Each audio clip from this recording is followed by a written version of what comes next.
नमस्कार मित्रांनो, सहर्ष स्वागत आहे आपल्या मराठी मास्तरच्या यूट्यूब चॅनलमध्ये। घेऊन आलो आहोत अजून एक नवीन अपडेट। मित्रांनो, 24 मार्च 2025 रोजी संवर्ग 1 व 2 साठी कुठली सेवेची अट असल्याबाबत एक माहितीच्या अधिकारामध्ये माहिती मागवण्यात आली होती। त्यावेळेस शासनाने 23 नोव्हेंबर 2022 रोजीच्या परिपत्रकाचा संदर्भ देऊन संवर्ग 1 व 2 साठी सेवेची एका शाळेवर 3 वर्षे अट असल्याबाबत स्पष्टीकरण दिलं होतं। परंतु मित्रांनो, आज 2 एप्रिल 2025 रोजी म्हणजे आठवडाभरामध्ये शासनाचे सूर बदललेले आहे आणि यासाठी बऱ्याचशा लोकांकडून किंवा संवर्ग 1-2 मधील बांधवांकडून विरोध दर्शवण्यात आला होता आणि त्याचाच परिपाक म्हणून 2 एप्रिल 2025 रोजी शासनाने एक नवीन पत्र काढलेलं आहे आणि याच्यासाठी 21 फेब्रुवारी 2019 रोजीचं जे परिपत्रक आहे त्याचा संदर्भ दिलेला आहे आणि ते पत्र काय आहे ते आपण तर बघणारच आहोत।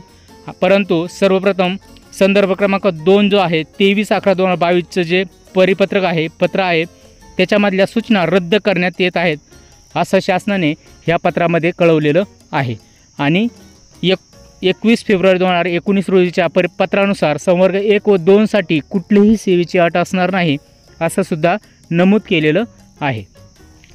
आता 21 फेब्रुवारी 2021चं पत्र काय आहे ते आपण बघूया। मित्रांनो, हे आहे 21 फेब्रुवारी 2019 रोजीचं शासन परिपत्रक।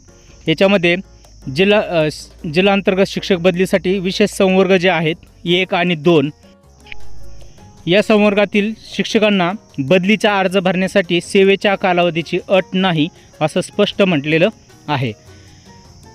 वरील संवर्गात मोडणाऱ्या संवर्ग 1-2 मध्ये मोडणाऱ्या शिक्षकांना जिल्हा अंतर्गत बदलीसाठी अर्ज करताना सेवेची अट वा कालावधी विचारात घेतला जात नाही, म्हणूनच त्यांना विशेष संवर्ग 1 व 2चा दर्जा दिलेला आहे।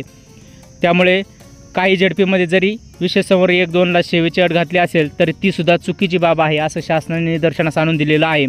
याचाच अर्थ संवर्ग 1 आणि 2 साठी कुठलीही सेवेची अट राहणार नाही। मित्रांनो, संवर्ग 1 व 2 साठी ही नक्कीच आनंदाची बातमी आहे आणि सर्वांसाठी आता संवर्ग 1-2 साठी सेवेची अट असणार नाही यातून हे स्पष्ट झालेलं आहे।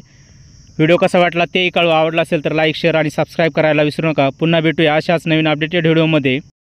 तोपर्यंत धन्यवाद मित्रांनो। जय हिंद, वंदे मातरम, जय महाराष्ट्र।